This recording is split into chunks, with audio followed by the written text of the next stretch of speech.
Au nom du Père et du Fils et du Saint-Esprit. Amen. La liturgie nous présente le chapitre 4 de l'Évangile de Saint Jean, le dialogue de Jésus avec la Samaritaine. La première chose que nous pouvons souligner de ce texte est précisément le dialogue. Au sens primaire du terme, le dialogue signifie les faits par lesquels passe le Logos, c'est-à-dire le Christ.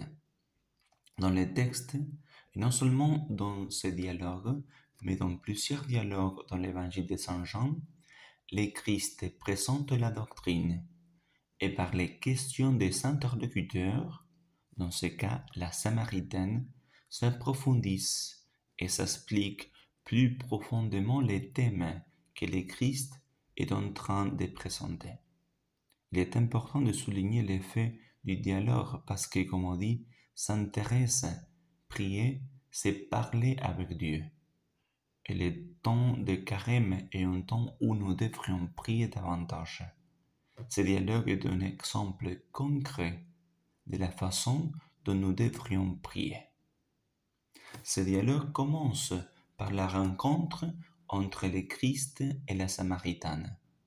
Cette rencontre est recherchée par le Christ. Jésus connaît la Samaritaine. C'est pourquoi il lui dit « Tu as raison de dire que tu n'as pas de mari. Des maris, tu en as eu 5, et celui que tu as maintenant n'est pas ton mari. » Et elle répond « Seigneur, je vois que tu es un prophète. » L'Évangile nous donne un autre détail, la 6e heure, c'est-à-dire midi. Habituellement, les femmes allaient chercher de l'eau le matin, mais cette femme, très probablement à cause de son statut matrimonial, n'osait pas sortir en public quand toutes les femmes de la ville allaient chercher de l'eau. Et le Christ cherche cette personne, cette âme.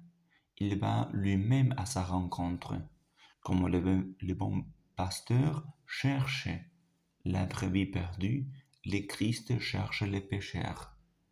Le Christ nous cherche. Nous pouvons relever deux détails très humains.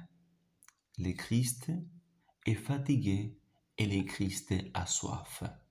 Dit le texte, Jésus fatigué par la route s'est assis près de la source.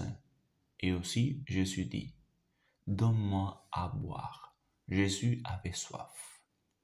Dieu semble avoir besoin de nous, mais c'est l'homme qui a besoin de Dieu. On passe à la signification de l'eau. L'eau est un signe très fort dans l'Ancien et le Nouveau Testament. Nous trouvons l'eau de la mer Rouge, l'eau que le peuple d'Israël a bu pendant son cheminement au désert, l'eau du Jordan.